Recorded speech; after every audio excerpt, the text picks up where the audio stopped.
I'd like to welcome Mayor Lefebvre to the stage, who will introduce our special guest. Thank you, Saga. I know you're trying to get the show on the road, right? Make sure that things are kept on time. Gordon, nice to see you. All right, I know people will be walking in, and that's great to get everybody back in their seats for a special speaker that we have here this morning. So it gives me great pleasure to welcome Jonathan Wilkinson, the Minister of Natural Resources and Energy of Canada. Jonathan was re-elected for a third term as Member of Parliament for North Vancouver on September 20th, 2021. And in October 2021, Jonathan was appointed Minister of Energy and Natural Resources. He has served as an MP since 2015, and previously he was Minister of Fisheries and Oceans in the Canadian Coast Guard, as well as Minister of Environment and Climate Change. And before joining Cabinet, he was the Parliamentary Secretary to the Minister of Environment and Climate Change. He has extensive experience in the private sector, and it gives me great pleasure to introduce him, to have him here in Sudbury once again. He's a champion of our natural resources across the country. He's really a champion of Northern Ontario.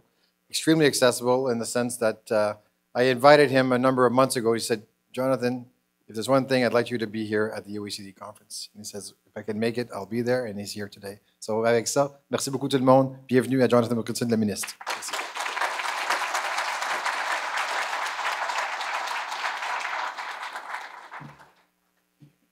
Well, thank you very much for the invitation to be with you today. I am a British Columbia MP, and I actually grew up in the province of Saskatchewan, but this is a little bit like coming home. I was actually born in Sault Ste. Marie and lived in both Wawa and in Moosonee, if you can believe it, for a number of years when I was a kid. And I would say I always feel a little bit when I grew up in Saskatchewan, I grew up mainly in northern Saskatchewan, which is in the Shield country, and this is very, very similar to what I remember. This is amazingly beautiful, especially at this time of year when we were landing yesterday, seeing all the oranges and the yellows and the reds in the trees. It's quite an amazing sight. So it's a great pleasure to be here. I would like to start by acknowledging the Robinson-Huron Treaty of 1850. And that the land on which we are standing today is located on the traditional territories of the Tikamashin Anishinaabe, and the greater city of Sudbury also includes the traditional lands of the Wanapitei First Nation. I was here not so long ago, probably about 8 months ago or so, announcing funding for a couple of important projects with Morocco and Electra. I think I saw both Nadia and Trent are both with us here today. I also just want to begin my remarks by recognizing my two colleagues who are here. Most of you will know Marc Serret, the MP for Nickelvault, who is also my parliamentary secretary, and Vivian Lapointe, the MP for Sudbury. These are two exceptional leaders who are fervent in their desire to promote the interests of this community and the adjacent regions. I will tell you that Vivian's office is just near mine, and I hear from her often. And Mark has a pretty open line because we work together pretty much each and every day. Je tiens également à saluer la présence du maire Paul Lefebvre, un ancien collègue qui nous manque au niveau fédéral, manque vraiment, mais qui, je le sais, continue à réaliser des projets importants ici à Sudbury. Canada, as you folks know very well, is a mining nation. We are home to almost half of the world's publicly listed mining and mineral exploration companies. Our companies have a presence in over 100 countries around the world, and they have a combined market capitalization of over $250 billion. This year, capital expenditures in the mineral sector are surging, and they are expected to reach almost $24 billion, which is up 16% from last year, from 2022. We rank in the top 5 producing countries for 13 major minerals and metals, including palladium, gold, platinum, and of course, nickel. Le secteur minier est depuis longtemps un moteur important de la prospérité économique de notre pays. Il génère des dizaines de milliers de bons emplois et des familles dans pratiquement toutes les provinces et tous les territoires du pays. These are the facts that probably don't need to be repeated for folks who call Sudbury home. Mining has been at the heart of this community for generations, providing livelihoods and opportunity for families across the decades. Mining represents a key economic foundation of the region and certainly has played a critical role, as you know very well, in the life and the culture of Greater Sudbury for many decades, including its critical role as a nickel supplier to Allied powers during the World Wars, and its position on the front lines of research and innovation in environmental remediation and sustainable mining from the 1970s through to the present day. Sudbury's mining legacy is visible whenever you go into the town. You can see it even in the public art, from Bell Park to Dynamic Earth. And if folks have never been to Dynamic Earth, I would actually strongly suggest that you try to do that while you are in town. It is an amazing experience. You see it in the quality of Laurentian University's programming and in the Center for Excellence in Mining Innovation. Et l'on peut ressentir l'importance de l'exploitation minière dans la culture du travail acharné et de l'esprit communautaire de Sudbury. And this is something that certainly this federal government has worked to support, including recent investments of $40 million in SEMI's Accelerator Fund for commercialization of mining projects, $11 million to Glencore for underground electric vehicles, and $1 million to NORCAT to build a 12,000 square foot facility for mining companies and entrepreneurs to conduct research and develop new technologies. And while mining is obviously very important, very, very important to the economy of this community and the surrounding environment, it is becoming even more important as we move forward.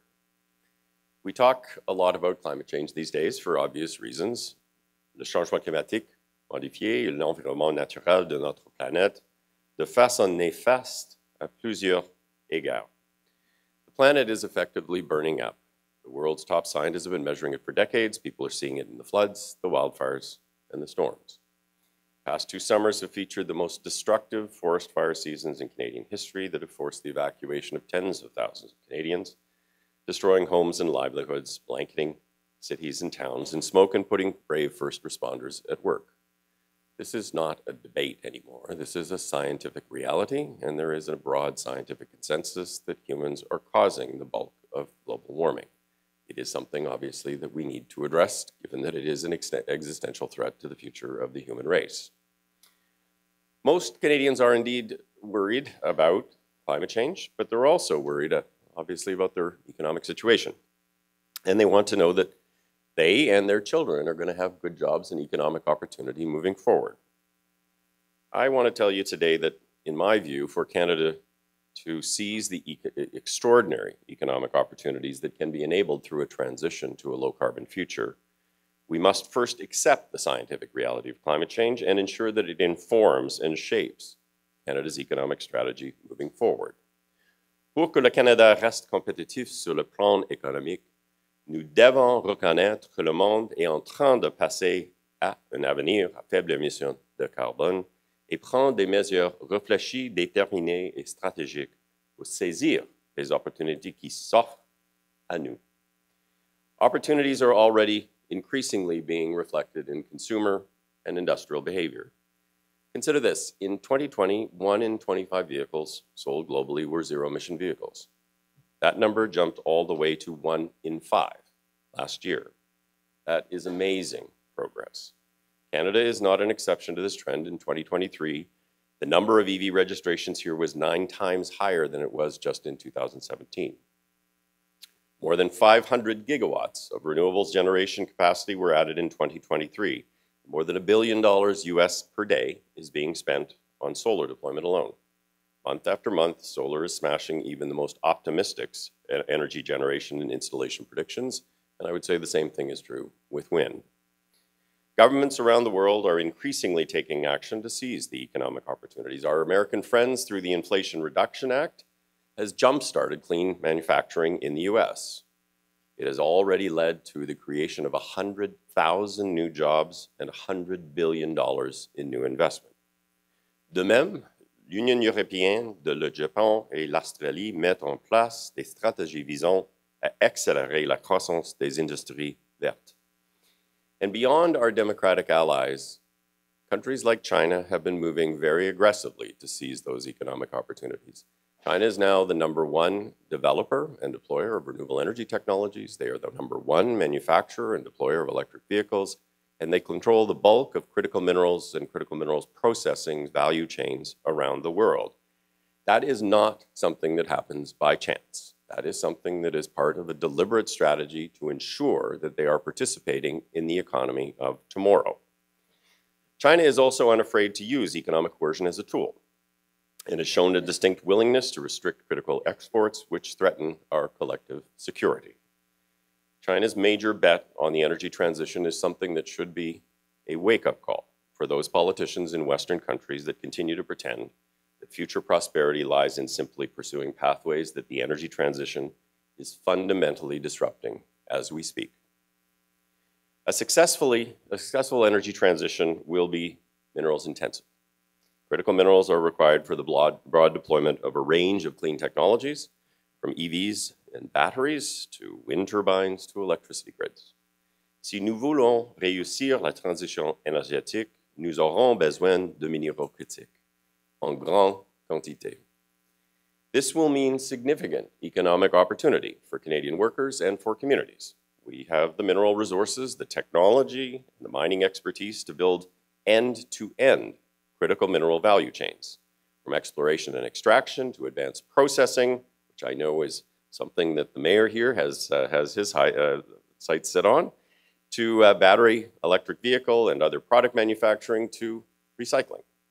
This can mean hundreds of thousands of new jobs, of good jobs, of economic growth and investment, all while doing our part to support our allies to ensure their own energy transition and energy security moving forward. But right now, it is clear that the mining and processing of critical minerals, as I said, is too concentrated in too few countries, some of who do not share our interests, priorities, and values. This must change. If Canada acts thoughtfully and boldly, we can be a critical, reliable, and trustworthy supplier of critical minerals and critical mineral technologies, minerals and products that are produced in alignment with ESG standards.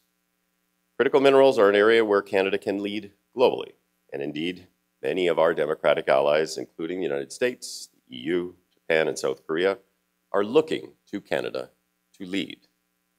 La transition énergétique offre d'immenses possibilités au secteur minier. L'industrie minière canadienne est en pleine croissance et de plus en plus prête à tirer parti de la demande mondiale de minéraux et des matériaux essentiels qui alimenteront la transition vers l'énergie propre. To ensure we seize these opportunities, at the end of 2022, we announced, as most of you will know very well, Canada's Critical Minerals Strategy, a plan that was initially backed by $4 billion of investment. A few weeks ago, we released a report on the significant progress that has been made in implementing the strategy this year, progress that includes tangible and strategic funding by the federal government for projects across the country, from research and development to mining infrastructure, to construction, processing, manufacturing, and recycling. Yesterday in Thunder Bay, I announced $14 million in funding for infrastructure relating to critical minerals projects in northwestern Ontario. These projects will look to capitalize on that area's natural resources and skilled workforce, and will enable the production of critical minerals that are essential for batteries, including lithium and copper. And a bit later today, I will be making a similar set of announcements relating to infrastructure funding for projects in this region. Direct investments in infrastructure and in projects are important, but so are other actions that have been taken in alignment with the Canadian Critical Minerals Strategy. These include 3 significant investment tax credits that are available to all companies who wish to proceed with projects to support minerals development and minerals processing. And they include major regulatory and permitting reform we have recently initiated that will enable good projects to be built more quickly. It simply cannot take us as long as it has taken us historically to build new projects. But we need to do this without cutting corners in terms of the environment and without cutting corners in terms of the rights and the interests of Indigenous peoples.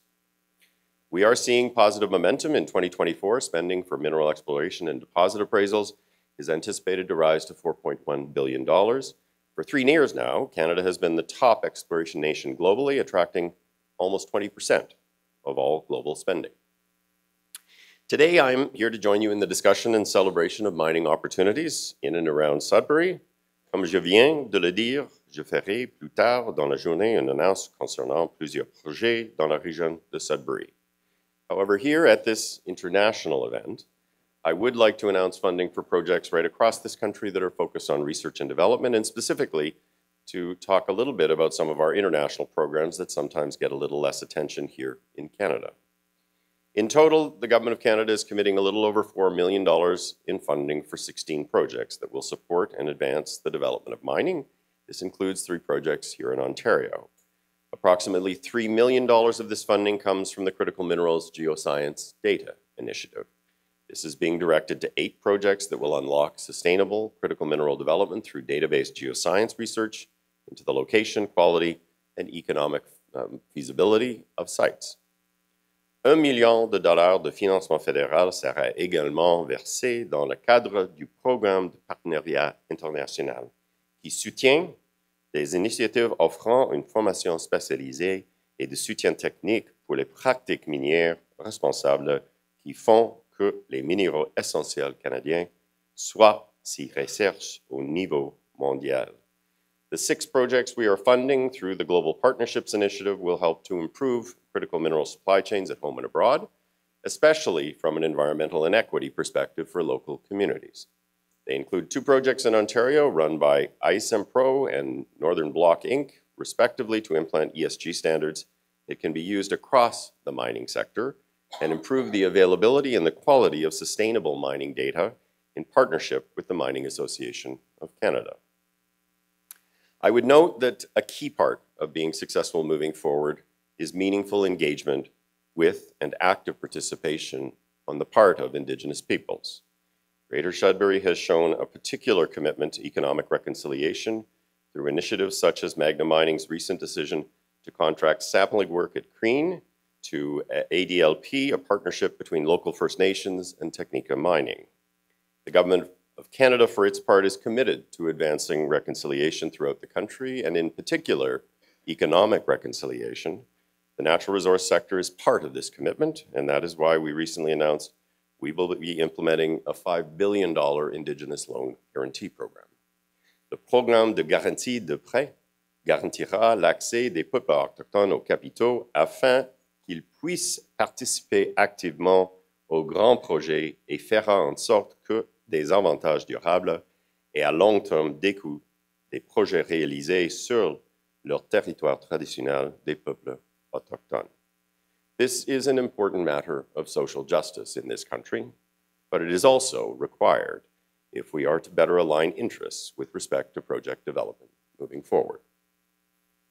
Les opportunités économiques d'un avenir à faible émission de carbone ne pourront pas être saisies par hasard ou spontanément.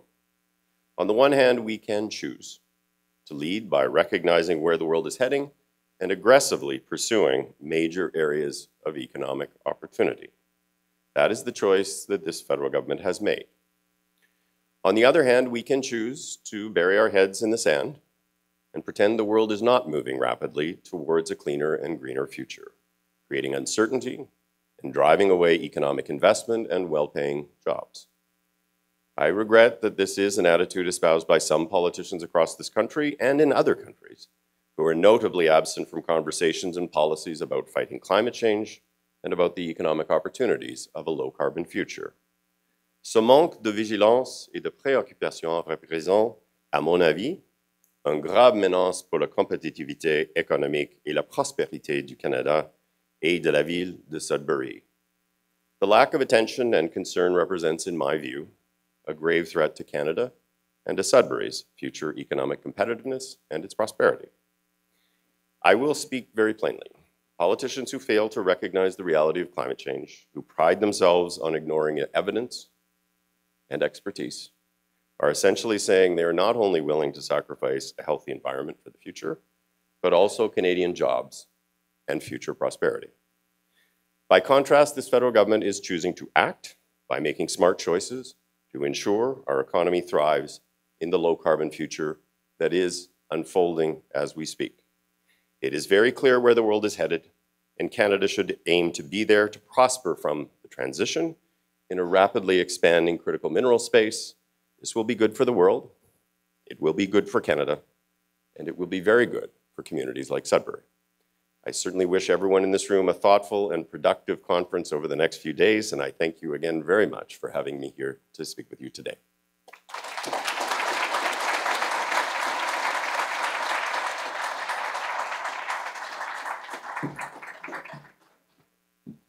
Thank you, Minister Wilkinson. I had the pleasure of traveling to Berlin with the minister on a trade mission promoting the energy sector.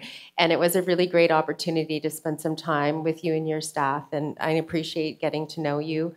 I also know that you've been very supportive of the work of the First Nations Major Project Coalition, and really want to commend you for supporting the capacity of First Nations in that way, and also for being here today. Miigwech to you.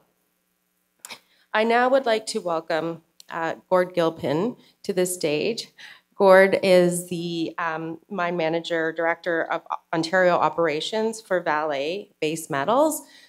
Gord, please come to the stage, and really like to hear your perspective today. Miigwech.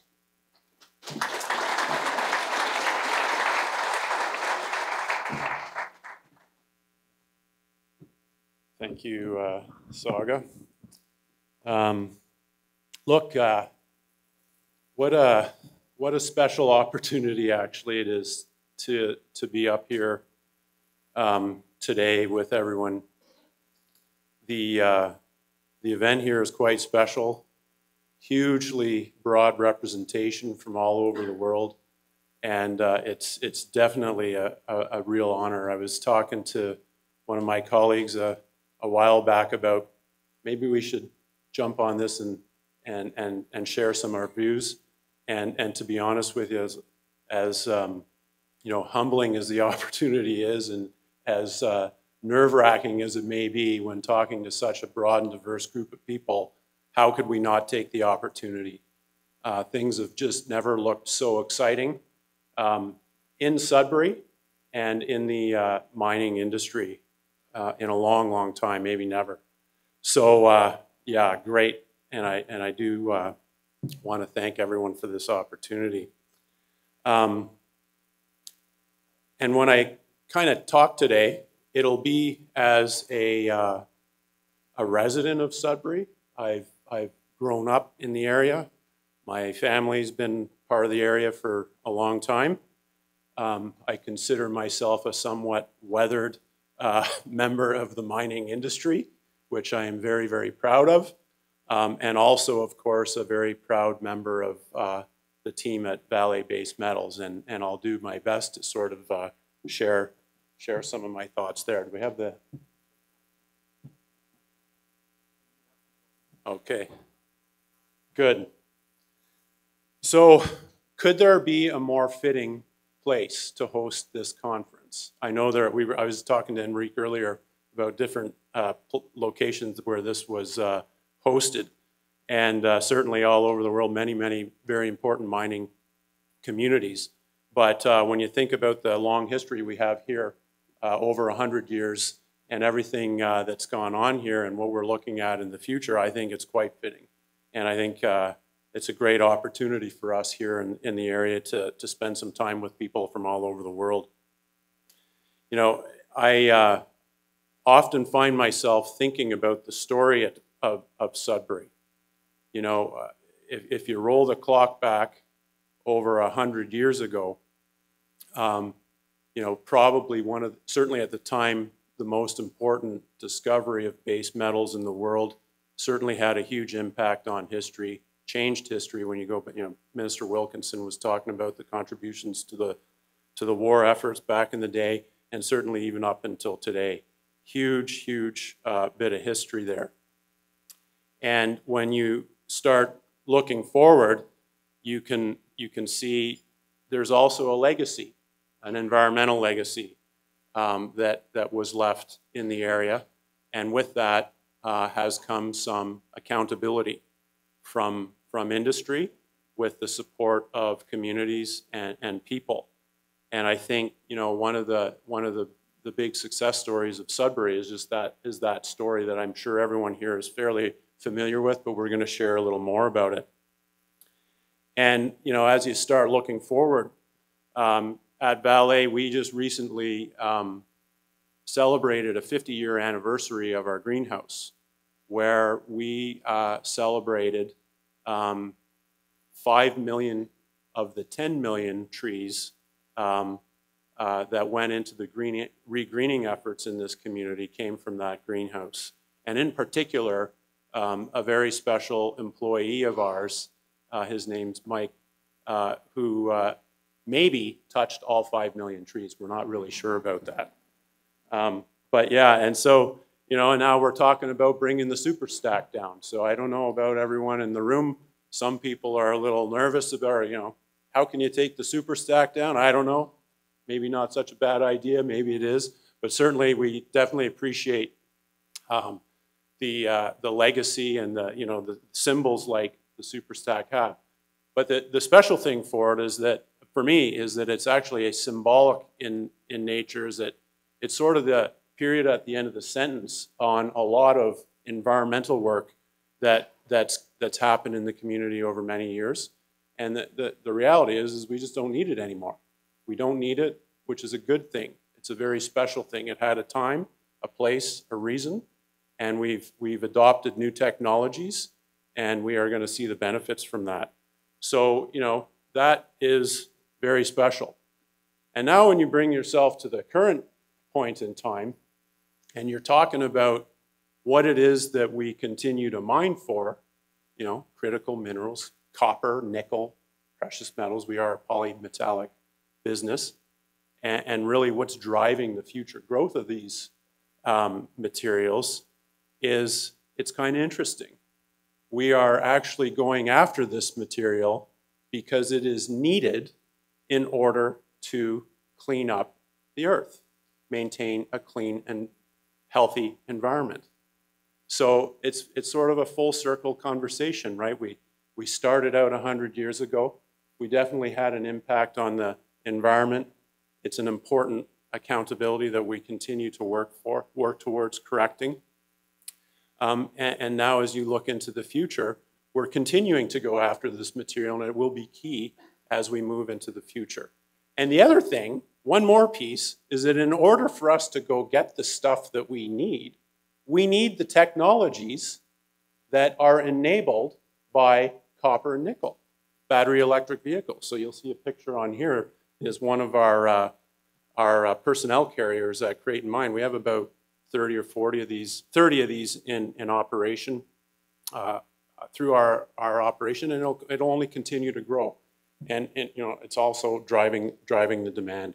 So I think, you know, from an introductionary sort of point of view, and why I was compelled and so humbled to have the opportunity to talk about it, I think it's just what a unique point in time we have, and what a great number of things to talk about.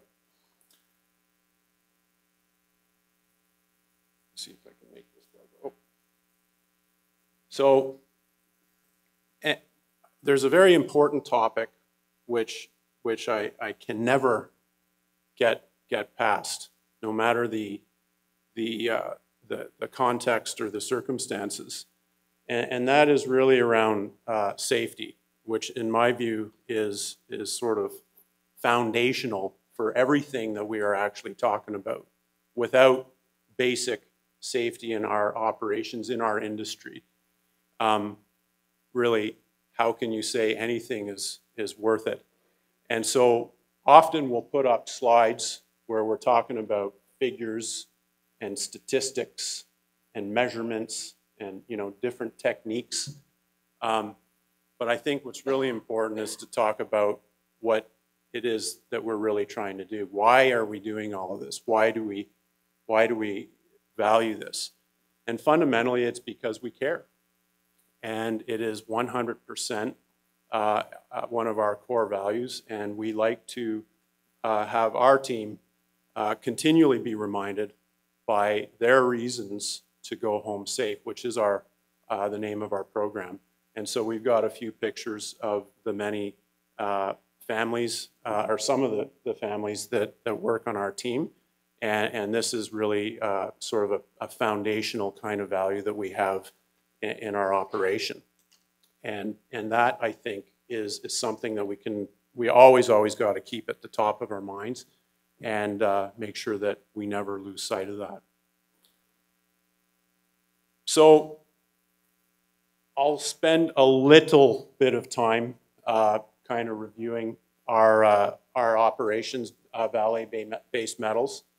You know, interestingly, when you talk about Sudbury and you look at the sort of the top part of this map and into Asia, the interesting thing is that the roots of all of those operations are largely a result of what was occurring here in Sudbury so many years ago, and they continue to operate now.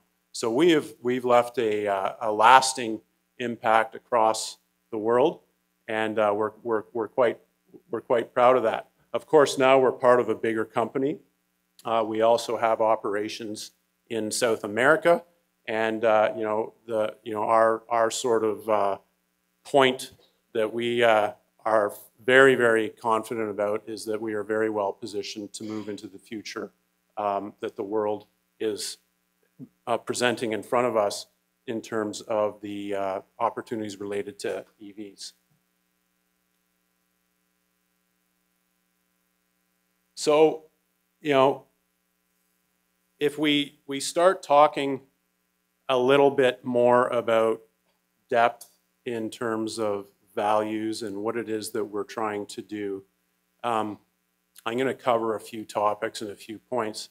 This picture here is a very special picture. It was taken at Garson Mine here in town. I think it was last year or the year before. And what you're looking at here are 4 father-daughter pairs now working at Garson Mine. And you know, who 100 years ago would have envisioned something like this occurring?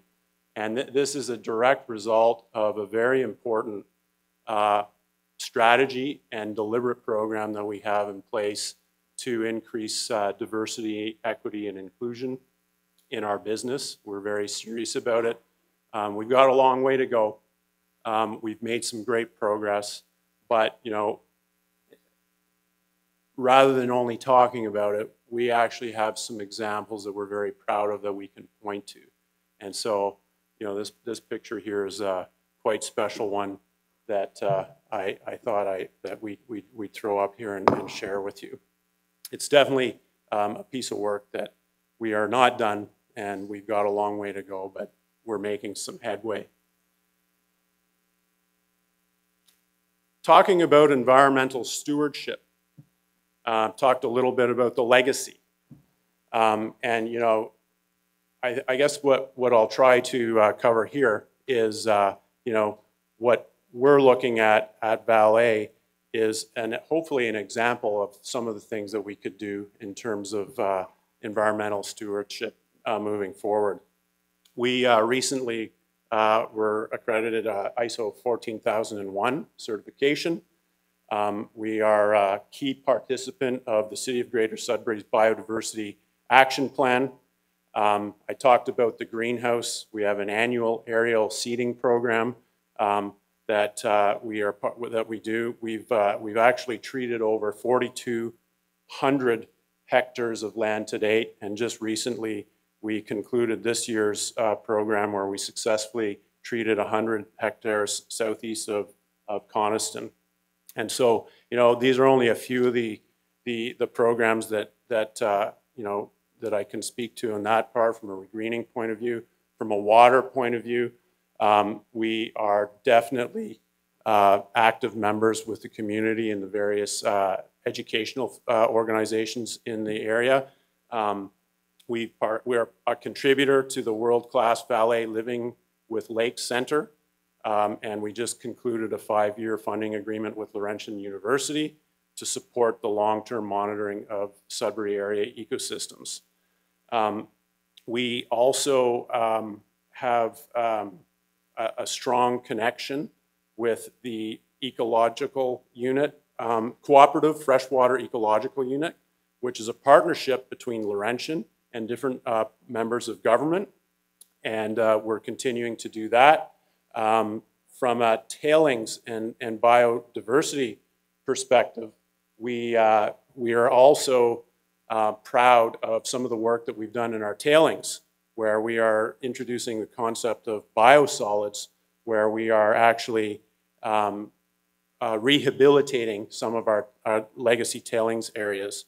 And to date, we've diverted over 100,000 tons of biosolids and used that as a means of reclaiming some of our legacies related to tailings. So here's just one of the pictures of it.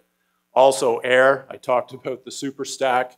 You know, we recently concluded some of the work recently at our smelter operation where we reduced our SO2 emissions primarily, but also had a significant impact on our CO2 emissions. So a lot of good side effects from these different projects, and we could talk a long time on all of the work that we're doing there. Minister Wilkinson was talking about you know, the importance of meaningful participation with Indigenous communities. I want to spend a little bit of time on this slide here. This is something that's very special to me personally and to our business. And given the context of where we are in the industry and what's at stake with the world in terms of being able to supply the world what it needs, we've been looking at new ways of going after projects that are needed into the future. And this project is basically the closure point of Stobie Mine. It's a Stobie open pit project, and we started this project with three real aims. One is that we were going to tackle it differently and innovatively, and that meant bringing in externals. So we were using a world-renowned contractor, Thiess, from Australia, to help us get back into the open pit mining space. We also said that we are going to respect our very important relationships with the steelworkers, Local 6500 and 2020. But I think the most important point that we made in this project is that we were very clear that we were going to be approaching this project where we have meaningful participation from Indigenous-owned companies that are locally based in this area. And so we got that project over the line and took a lot of work. And I'm proud to say that we are in the progress now of actually moving ore from that project right now. So great opportunity. I think it's a signal to the world what we can do and what we will do in the future. And it's just a, you know, very, very special for us. Giving back, so we do our best to be participants in the community. So a couple examples here. One on the left is our long-standing tradition to support the United Way here in town, and that is basically a employee company sort of participation. And we also have been trying to do our best, our part, to continue partnering and supporting local education systems in Sudbury, which makes part of, you know, makes Sudbury what it is. It's part of what makes Sudbury what it is. We have this really great network of education going on in this area, and we're really, really, really proud to be doing that. So I think, you know, I could talk for a long time. There's a lot of things that we want to cover here.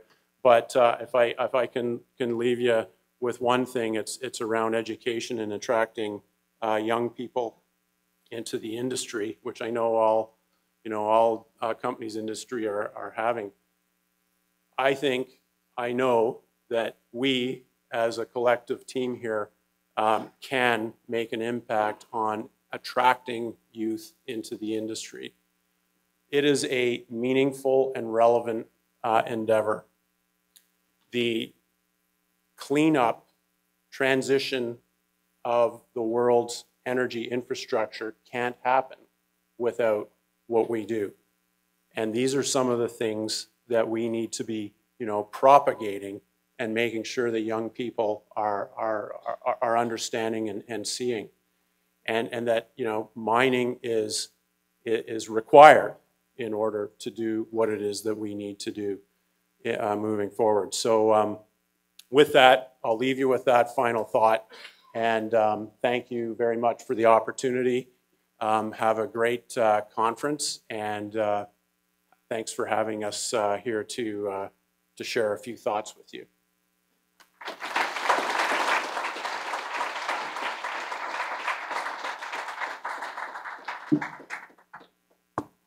Lower this mic.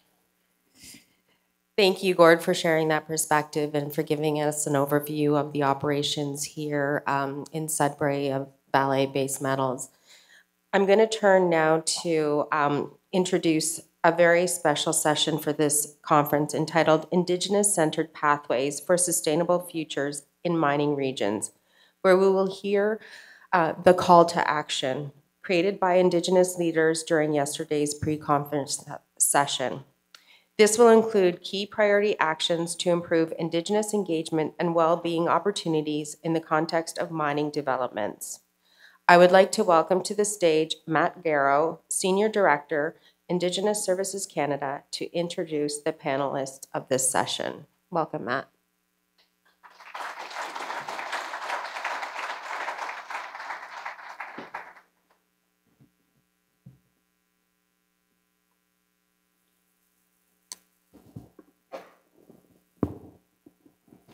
Thank you, Saga.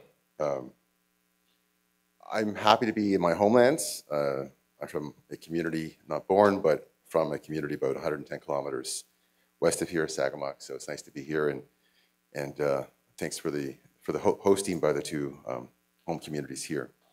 I'm also from Mohawk-Squaxin and proudly am Mohawk and Anishinaabeg. So thank you for the invitation to participate and facilitate, moderate this discussion. We have a slate of very, very insightful leaders, public policy professionals. Don Badawi-Leach will be sharing insights from yesterday's session. As Saga said, it was a very important and robust discussion around aligning interests between the mining sector and Indigenous community interests. We also have Stefan Mikkelsen, Deputy Chair from Sami Parliament, with us Krista Mayhew, Vice President, External Affairs of I Am Gold Corporation, Suzanne Leclerc, Superintendent, Global Community Relations, Agnico Eagle Chief, and Ogama Shelley Moore, Chief of Tomagibi First Nation. So I invite them to join me on stage.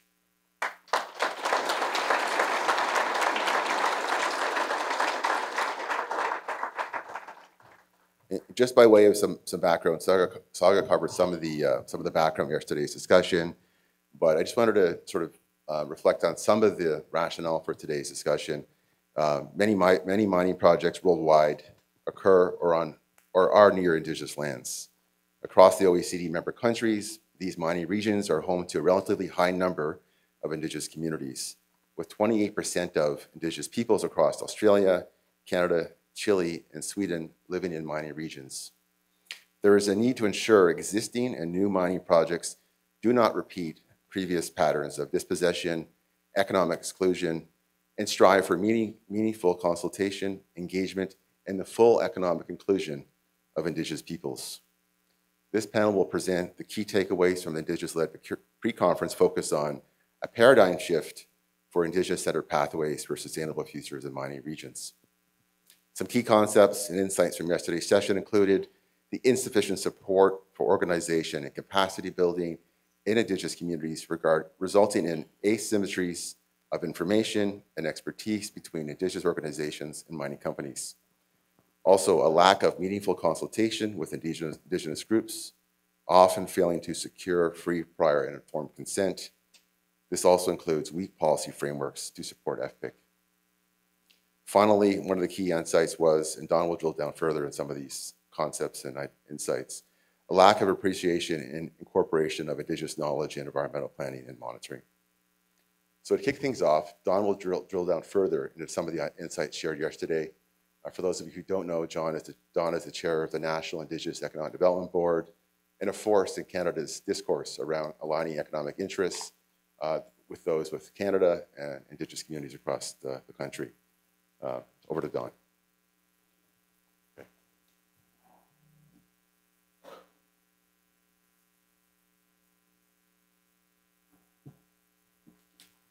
Ichmiigwech, Matt. Bidobindish the cause, Jijak Dodem. We was Kenaga Donjaba, on the Omnikaning in Thou.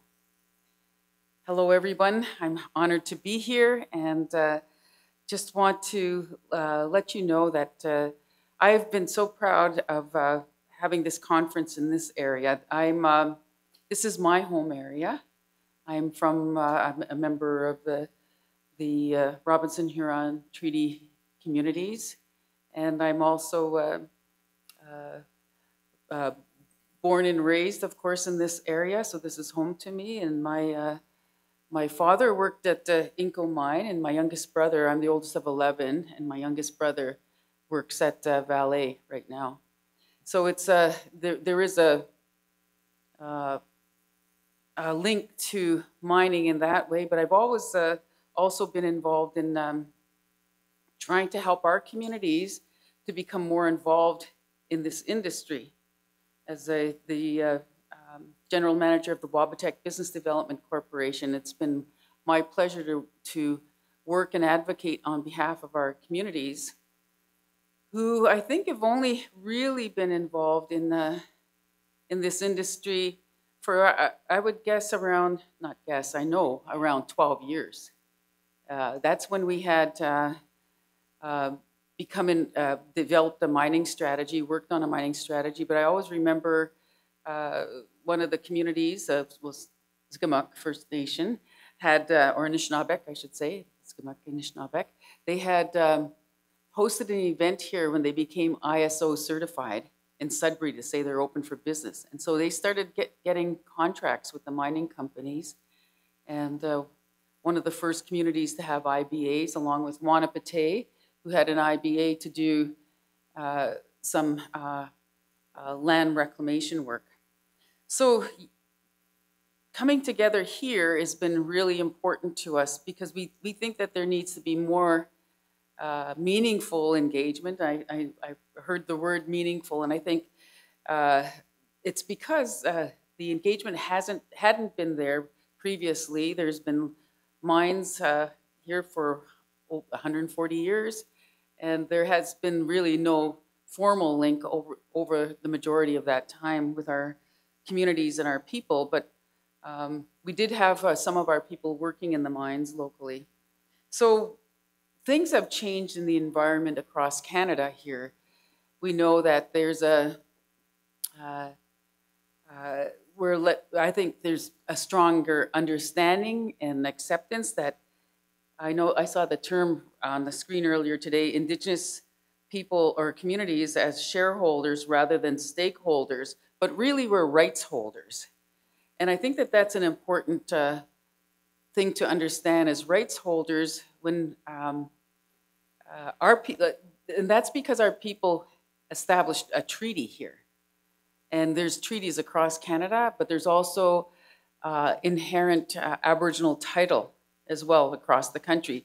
So we actually have a say, and the courts have now proven that, and the case law proves that we have a say in any kind of development that takes place pretty much right across the Canada from coast to coast to coast. Indigenous people have inhabited these lands and have an inherent right and treaty rights to have a say in what kind of developments. So when, I'm hearing about some exciting things happening, but I'm wondering, have the Indigenous people been engaged? And that's what we talked about yesterday. So we were working on a call to action yesterday, and I was really happy to see that we were in a facility that was actually supported by mining companies who've contributed to some of the construction costs there at the Laurentian University. And so it was exciting to see that.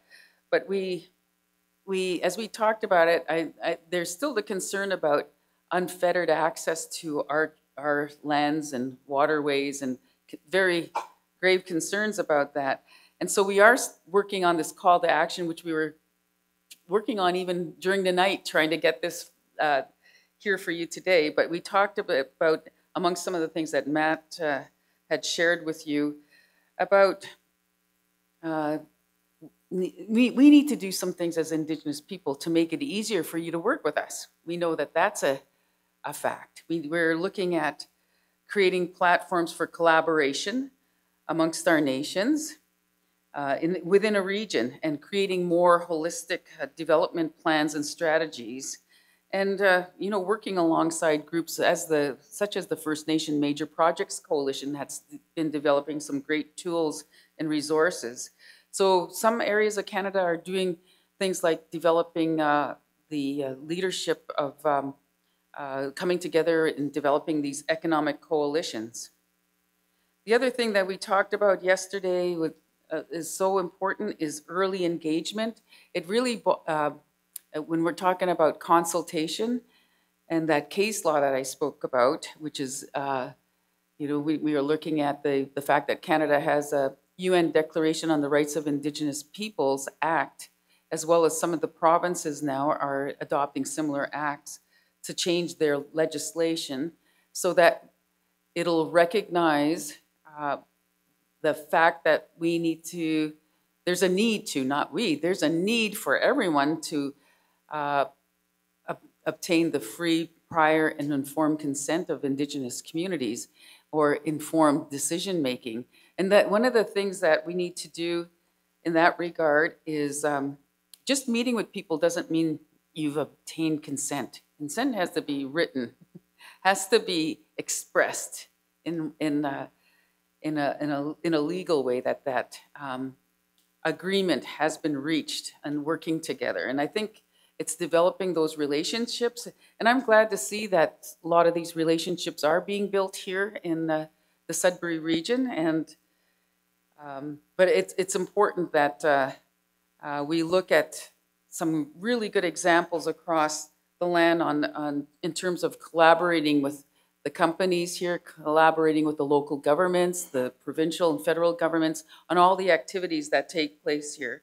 We're looking at the fact that, one of the things we talked about yesterday was how the Mining Act is primarily applicable to, when it comes to engagement, to new mines. And we know that we have a lot of existing and legacy mines here.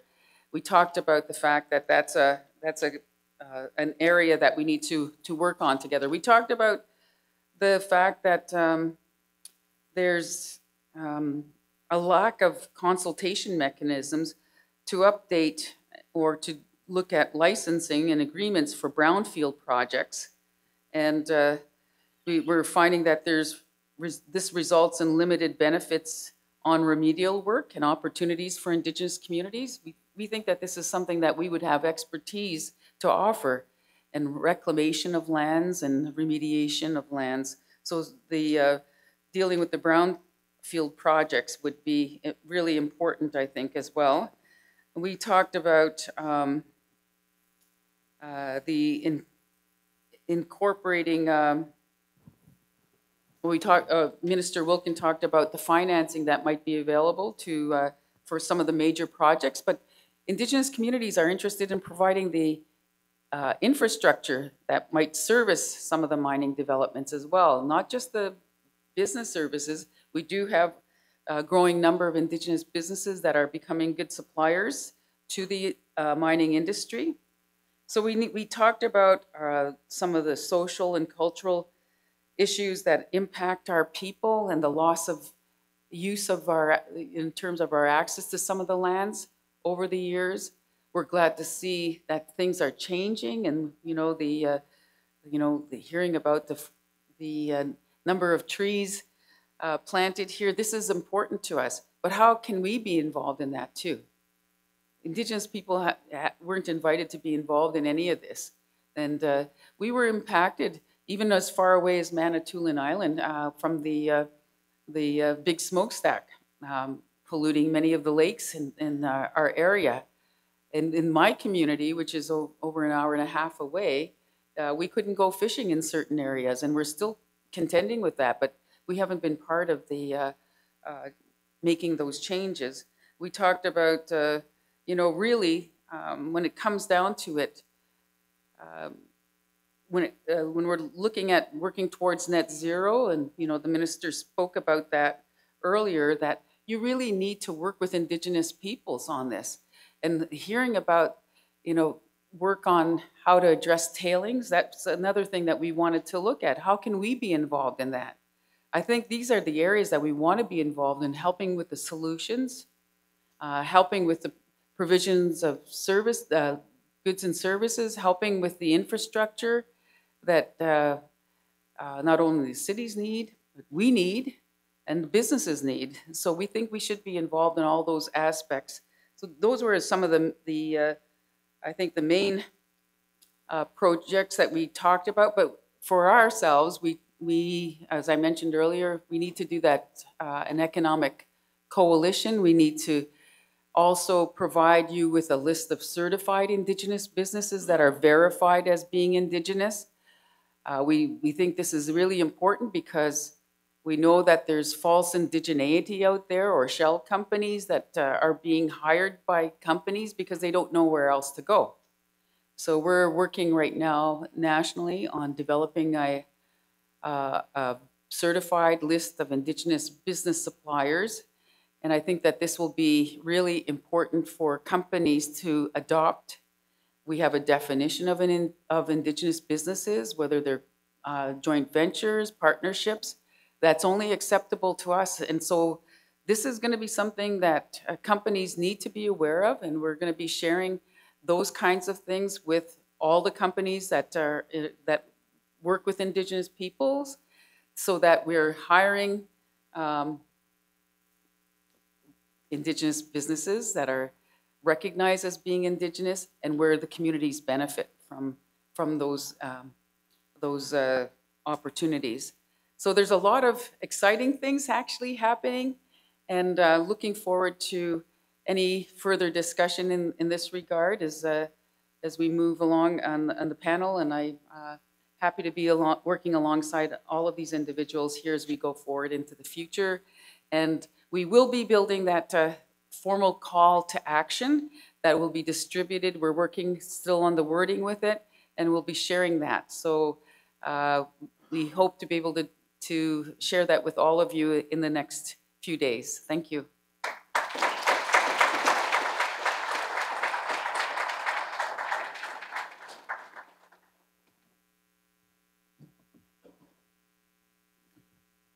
I also know we're a little late and delayed in the agenda, so we're between you and lunch, but I would ask for some indulgence in the delay.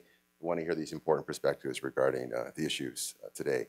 The first question is for Stefan. You're welcome to take the question there. Within your SAMI context, what are the main challenges and wise practices in the current engagement model between Indigenous communities and mining developments?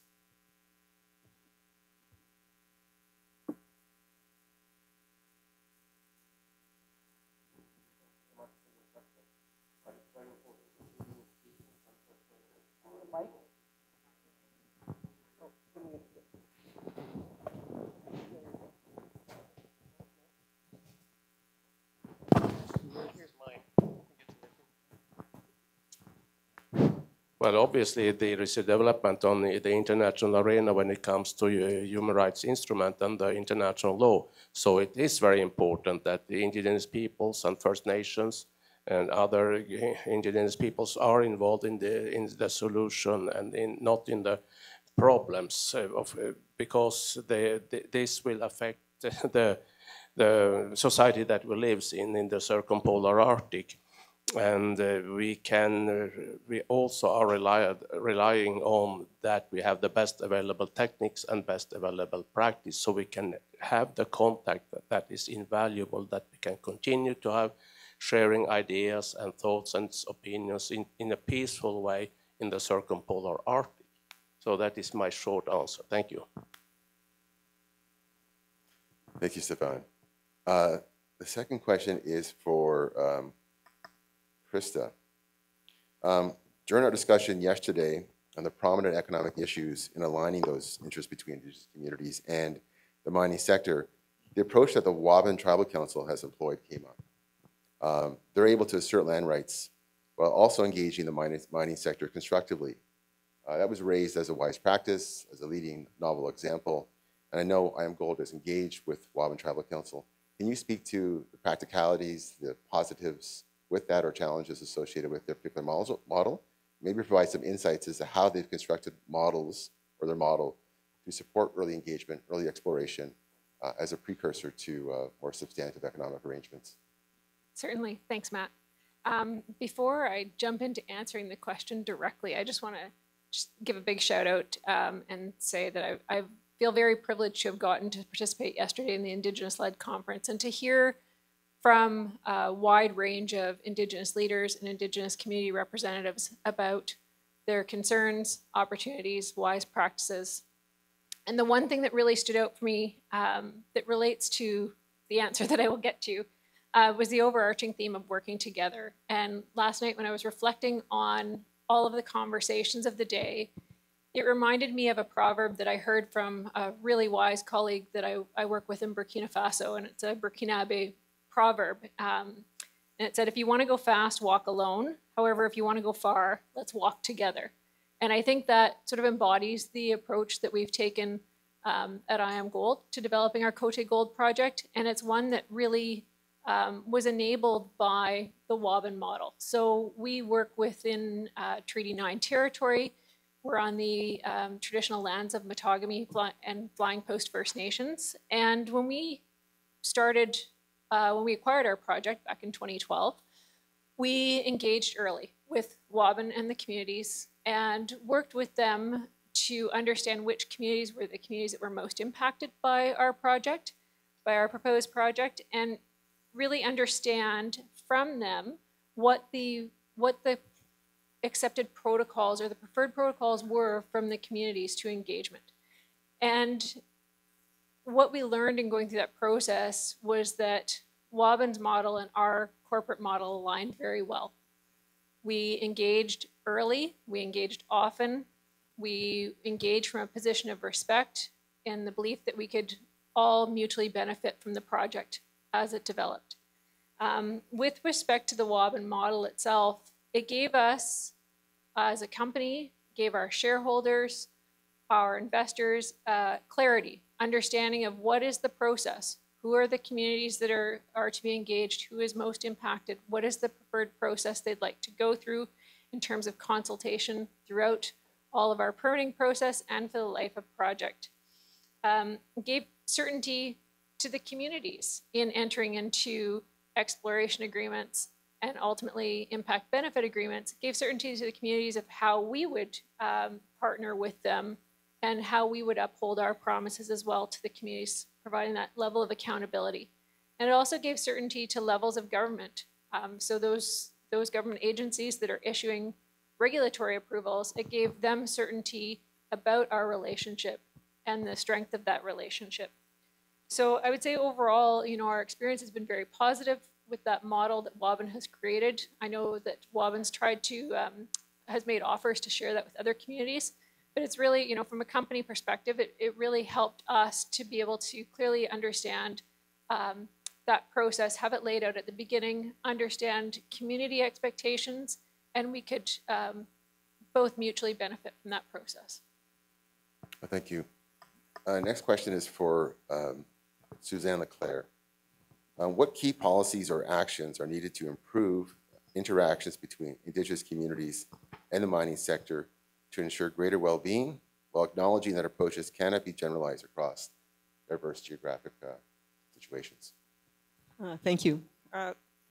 We spend a lot of time on the ground, and we have to reconciliate some of the bigger pictures with actual on-the-ground strategies. So at Agnico, I come from the Nunavut section, so I spent 7 years on the ground for regulatory consultation, negotiation for the community impact benefit agreements, and the implementation, which is really, we tend to forget about that part. So I think a lot of you that are involved with negotiation, you understand that that we have some very, you're interfacing when you're negotiating with a team of experts on behalf of the impacted Indigenous communities. But it's really rare you're actually talking to the communities themselves. So we spoke with, at one point I have a colleague, an elder, an Inuit, who was our traditional knowledge, and we really initially when we hired him, it was really for to help us gather traditional knowledge. How does that equate with scientific knowledge, and how do we conciliate the advisory, the elders advisory input? But he said to me, we really, really need to talk to the elders. It depoliticizes this whole process. So we understand exactly how the communities articulate fear, because water, we spoke about water. Water is a big one. We know that. As a mining company, we know, we are confident about our water results, but the communities do not believe us.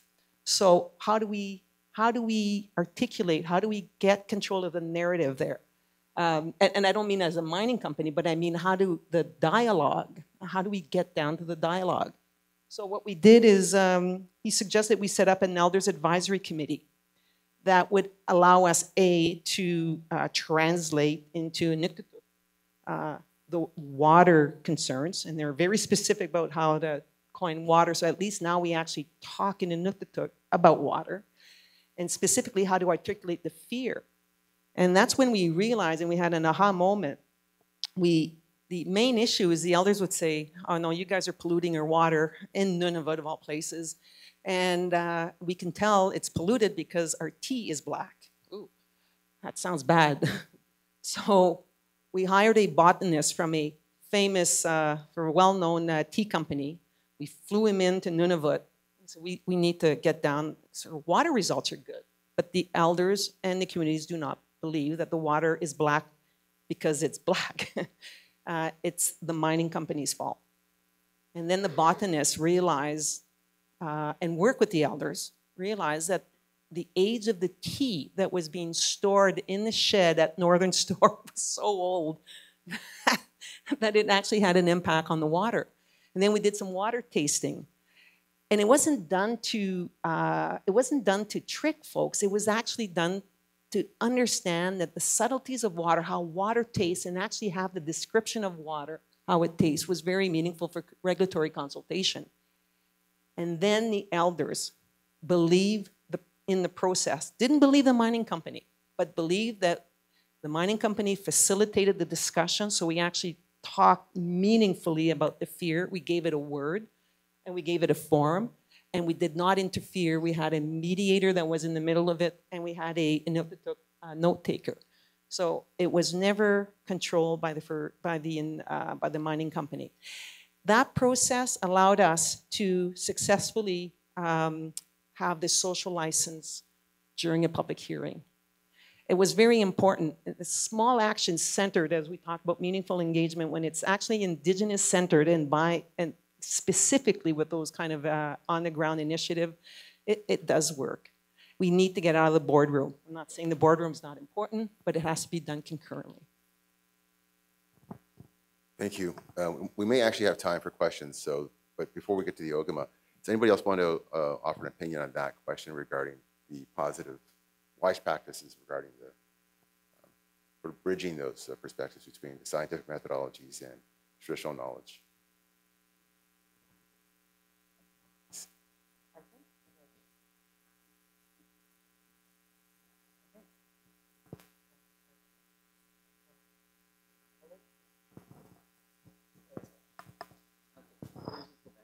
The orange one is the best here. So we'll share this one. But well, one of the things that we see a lot of companies doing nowadays are publicly posting reconciliation action plans, and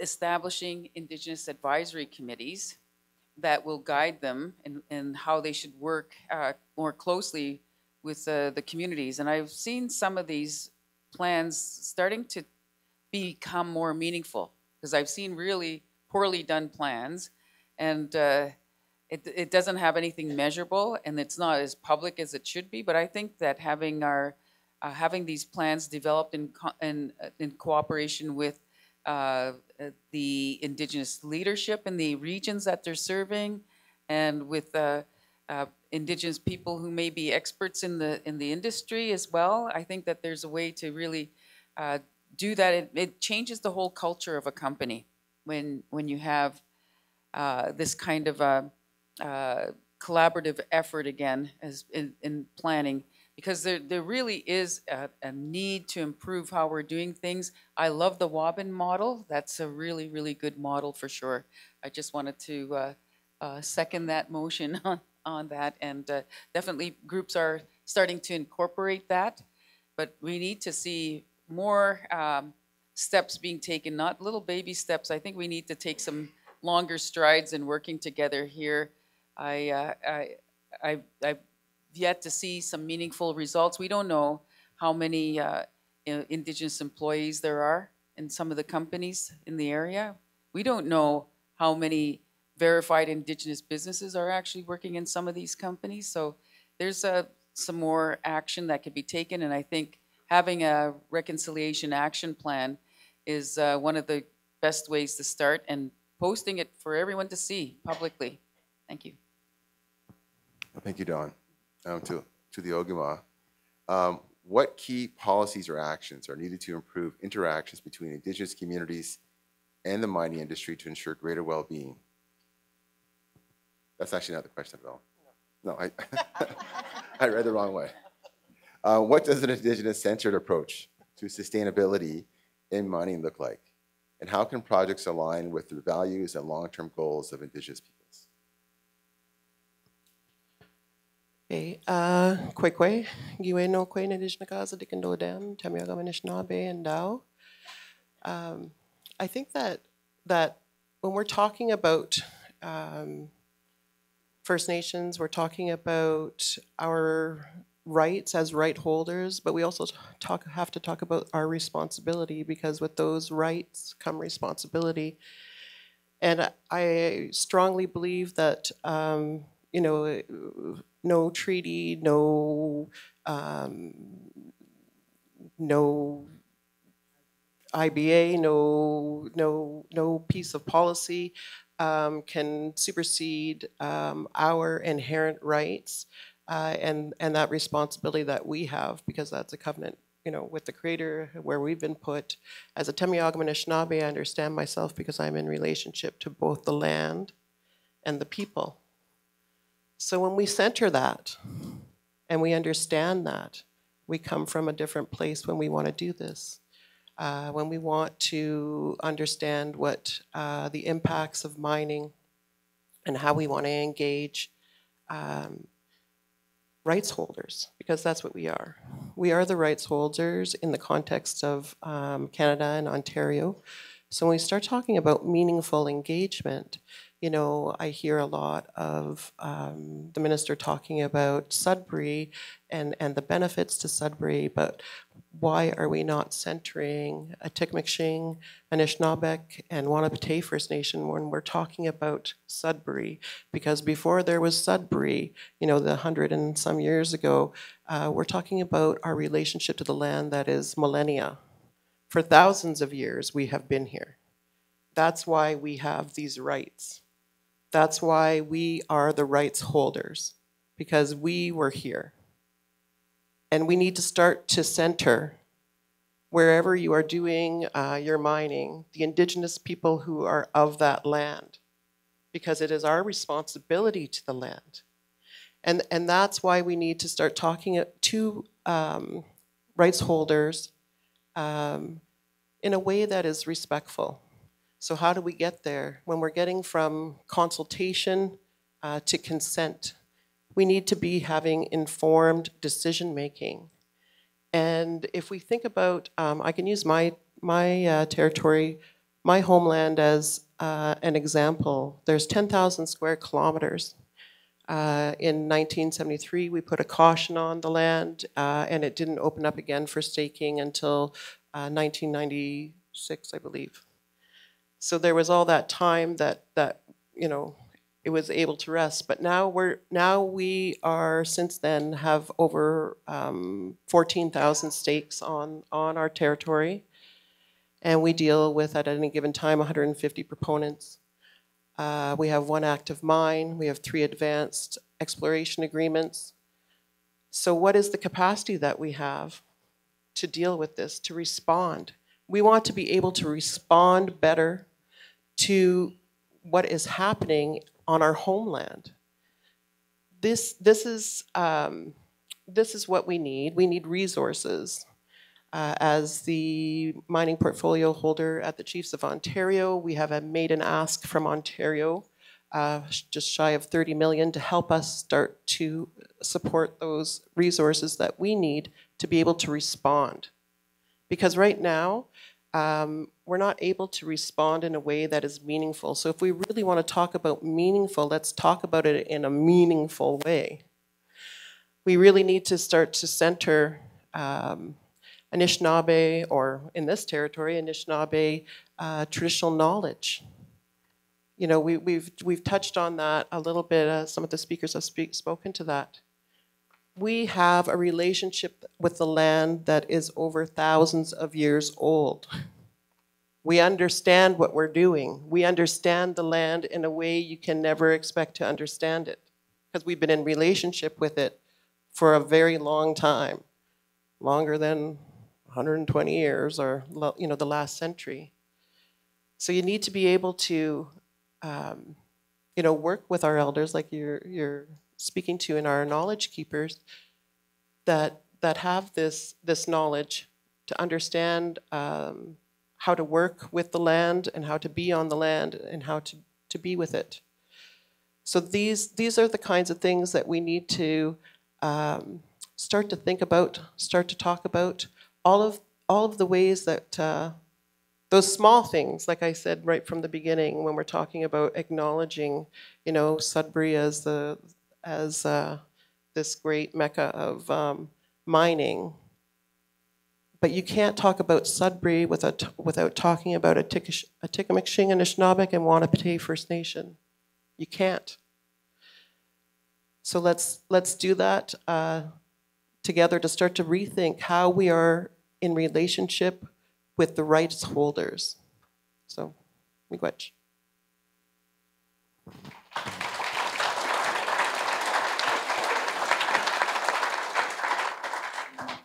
So thank you for that. We have some time for questions from the floor. We also have some time as well for a short presentation from Stefan regarding the Sami context that I overlooked. So any questions?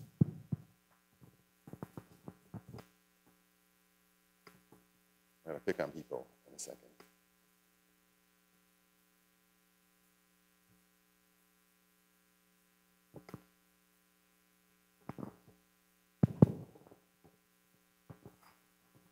Is there any push for an agreement similar to the Pays de Brave agreement in Ontario? Can you elaborate on what that is? I'm not sure. Oh, you know. sorry. So the Cree and the Quebec government have a direct relationship. So they, instead of working through the Indian Act. Oh, sorry. So instead of working through the Indian Act, they've tried to work directly with the I'm like very nervous, sorry. Directly with the province, with the Cree Nation. So they have an embassy in Quebec City. And according to some lawmakers, they see it as a more efficient way to actually get projects done. Because in the province of Ontario, a lot of time, the province doesn't really involve themselves directly with the consultation between Indigenous groups and the mining companies. Go ahead, Suzanne. I think you're referring to the regulatory process, because that's where the discussions are happening. They're depoliticized. So when a mining company goes through wants to submit a project, the early engagement is that even before you even submit an application, usually there are already ongoing discussion about the plans. But it's within a regulatory process initially, but it's concurrent with the discussion with the First Nation or in the Indigenous community. So there is and I even stay tuned, because even the Impact Assessment Act are looking at incorporating, operationalizing FPIC, so free, prior, informed consent within the regulatory procedure. So, you know, I would remove the politics, personally, I would remove the politics from it and just let the organization actually look at what are the impacts, what are the components they value, and then you assess in accordance with the impact. So that discussion, it'll be very interesting to see how we operationalize the FPIC within a regulatory process. I would also defer to Don, but I think there's also a very deep difference in jurisdictions in how First Nations organize themselves. And that's a classic example where the Crees, as a national government, operate with some singularity And then it's not quite the same in other jurisdictions in Canada. That doesn't offer the same economical or approach. Hello? Yeah, I was just going to say that as well. You have different parts of Canada where you have the Mi'kmaq Nation, for example, working collectively with the through the Atlantic Policy Congress. So you have different nations working as a collective and as a collaborative effort, just like, I guess, Waban in a way as well. And so there are examples across that in British Columbia as well. So there's some good examples for us to follow. And that's some of the work that we talked about yesterday is on our shoulders to get those kinds of types of arrangements in place and working collectively. So that's definitely a big thing that we need here in Ontario, really, in different parts. We have Mushkegowuk nations, we have the Anishinaabe nations, and Haudenosaunee nations. So we have the different groups that through historical impediments have caused the groups not to work together, but efforts are now looking at how we can collaborate more in that way. Thank you. Thanks, Don. Any further questions? I think 2 more.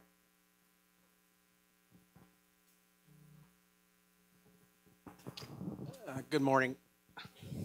Oh, I guess we're at good afternoon now. In your positions as either Indigenous representatives, the chief is here, you've got mining companies, where do you see your best opportunity to identify what's gone well, and where are the opportunities for improvement or to get better? What are the processes you're using to get better? Relationship with the mining companies. One of the things that we have attempted to do, and I know Nadia's here, is to set up an Indigenous Center of Excellence for mineral development. And what's really interesting is that we do have some support for that right now. We have federal government support. We have, and then we just have really support from a mining company that's outside our area. And this was meant to be for Northeast Ontario. So the mining company that invested was Rio Tinto.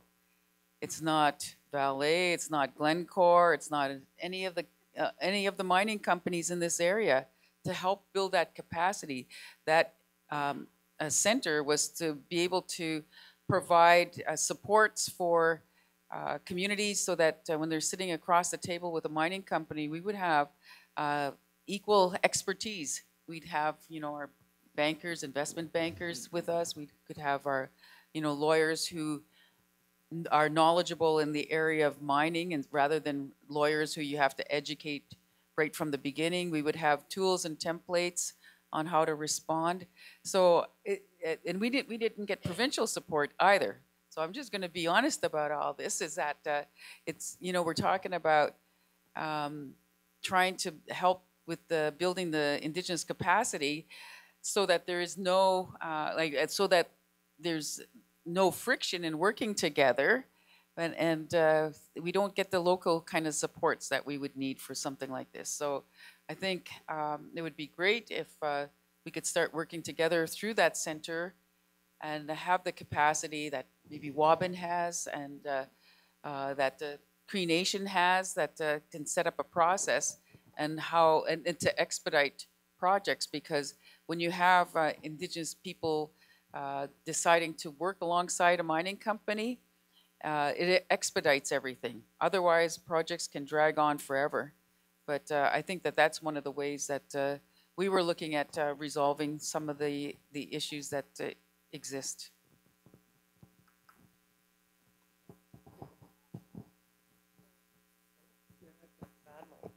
Oh no, there we go.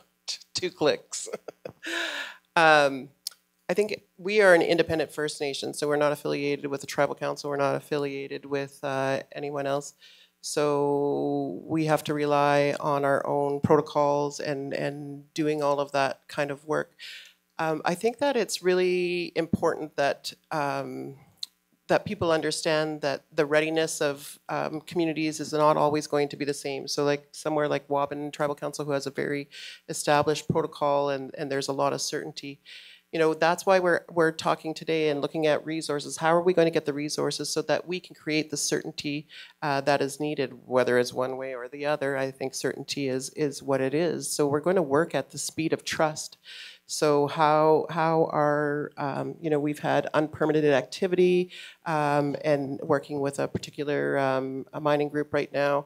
And, you know, when we asked them to leave and they did that.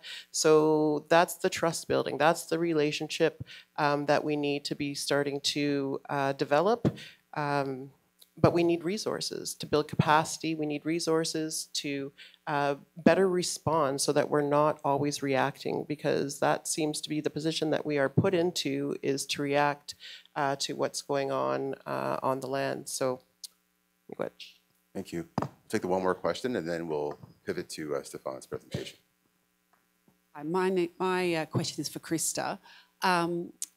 Inside your mining company, what processes have changed and perspectives have changed in terms of how your operations people and your contract manager people resolve tricky matters with the First Nations with which they work?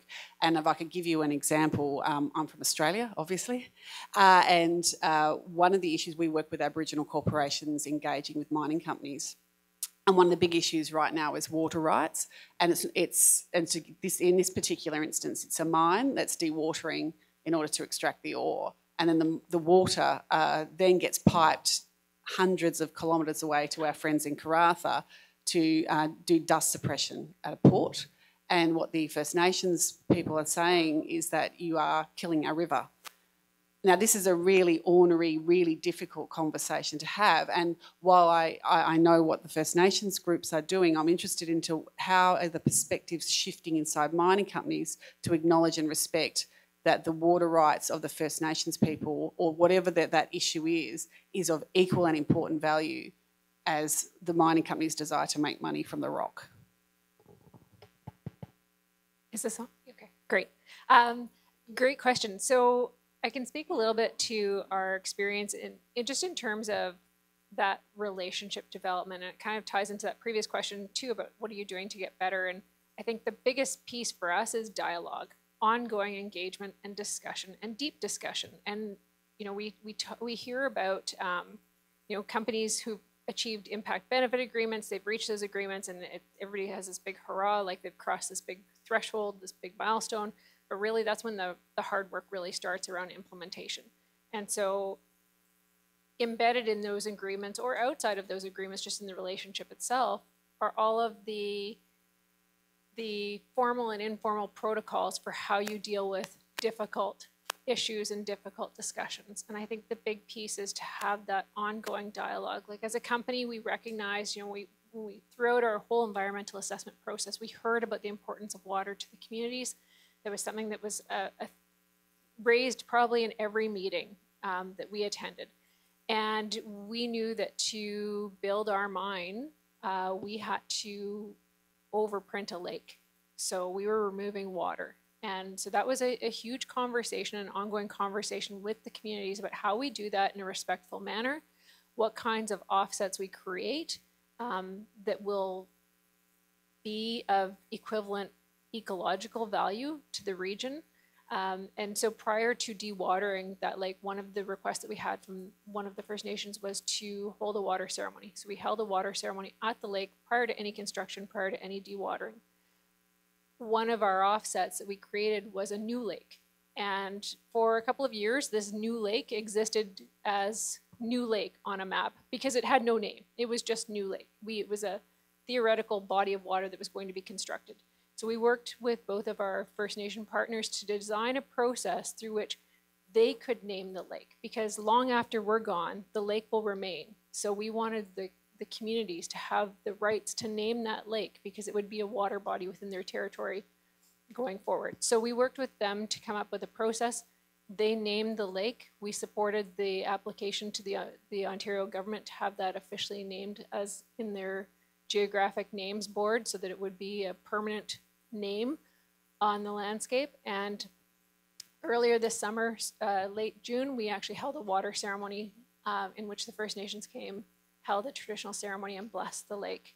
And the naming was officially recognized. So we tried to just incorporate through dialogue, through listening, trying to understand what those concerns are and trying to work within the parameters of what we can control to hold that relationship up in a respectful manner.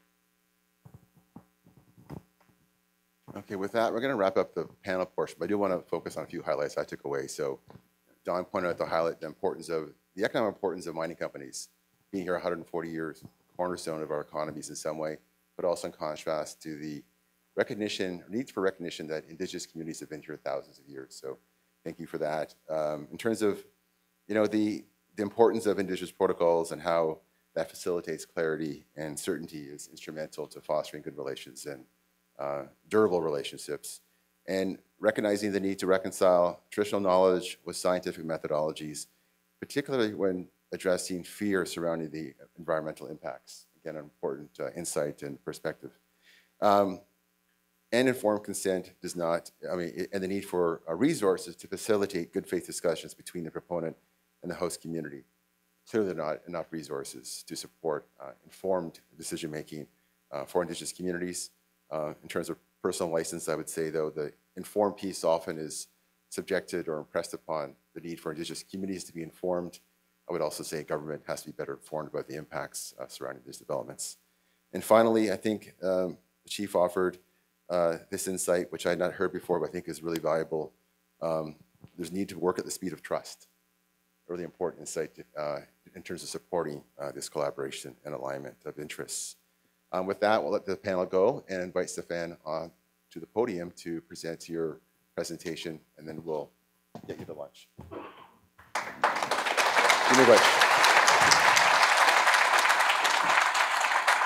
Greetings from Sápmi. My name is Stefan Mikaelsson, and I am a long-time member of the Sámi Parliament Plenary Assembly and currently also Deputy Chair of the Board. Together, can the three Arctic Sámi parliaments count with more than 30,000 individuals who voluntarily submitted their own names on the voting list for upcoming election. And today, more than 90 Indigenous parliamentarians do represent the Indigenous peoples of the sun and the wind, the Sámi people, in the Arctic, in our part of the world. What we are offering is a peaceful, small-scale, governmental affiliated organization which combats the polarization and the growing racism in the Nordic dominating societies, as well as elitism and fanatism in norms and values. Preparing for this conference, it was given the opportunity by Canadian ambassador to Stockholm, Jason Latour, for undersigned, to participate at the Arctic Roundtable dialogue with the Canadian Minister of Foreign Affairs, Melanie Joly, present at the embassy in Stockholm. It was a powerful moment for us, and I thank Ambassador Jason Latour for his work in this matter. And most recently, we have also seen that UNESCO have been performing the reactive monitoring mission due to the reason of mining activities in near vicinity of the World and Cultural Heritage Laponia. UNESCO describes Laponia shortly like this. The Arctic Circle region of northern Sweden is the home of the Sámi people. It is the largest area in the world and one of the last, with an ancestral way of life based on seasonal movement of livestock. However, these ancestral ways of life, based on seasonal movement of livestock, have been rendered obsolete or been abandoned in many parts of the world, like making the property one of the last and among the largest and best preserved of those few that survive.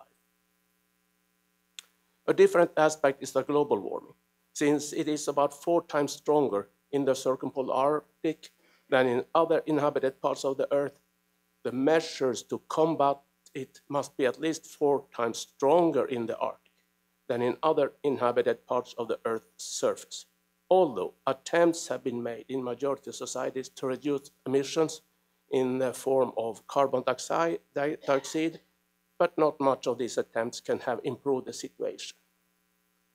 The OECD report linking the Sami people with regional development provides concrete proposal for increased Sami influence in regional development. The OECD report was launched during 2019 and shows that the Sami community, the Sami culture, and the Sami livelihoods are necessary for rural development and regional growth in northern Sweden.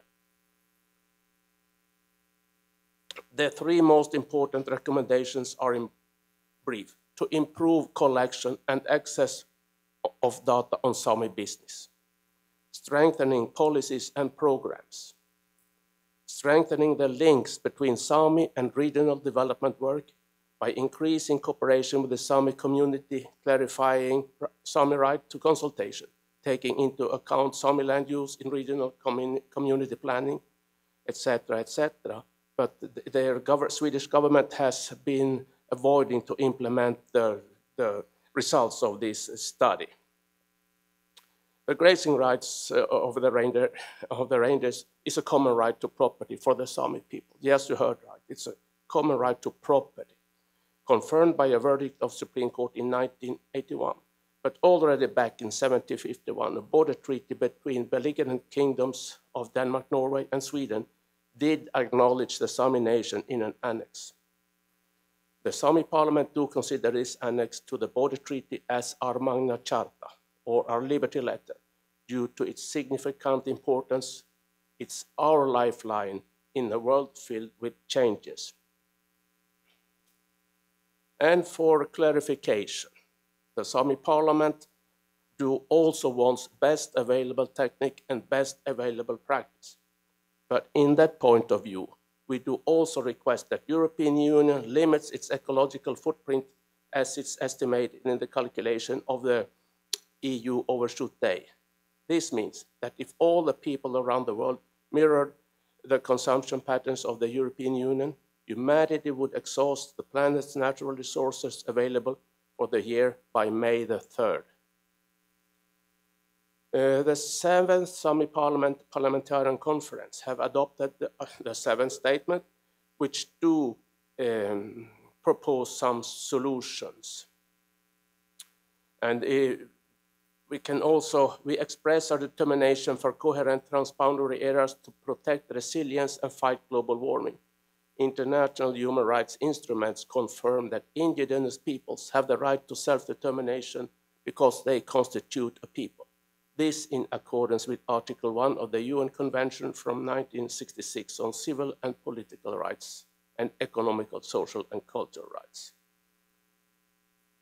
I will try to conclude my statement now. Finally, all the actors, including state companies, with activities affecting nature and environment in the traditional areas of the Sami people, should, in their application for permits, have a policy in how to safeguard, respect, and recognize human rights and indigenous peoples. We call for human rights standards and policy to be established for all the actors in the Arctic.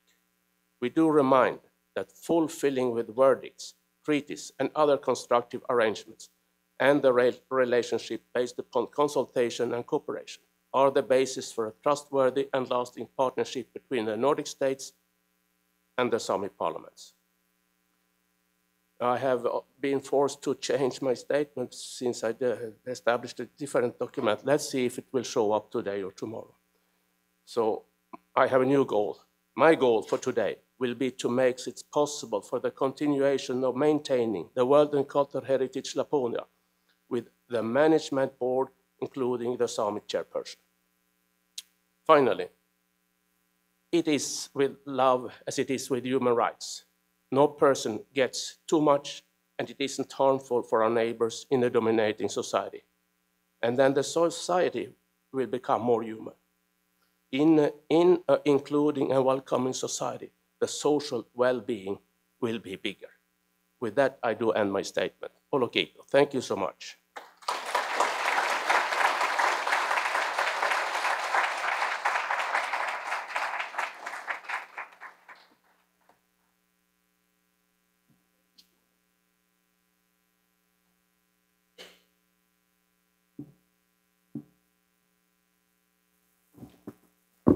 Thank you, Stefan Wilkinson, Deputy Chair of the Board for the Sami Parliament. We appreciate you sharing your perspective in terms of your aspirations and goals when it comes to protecting the well-being of your community and those that you represent.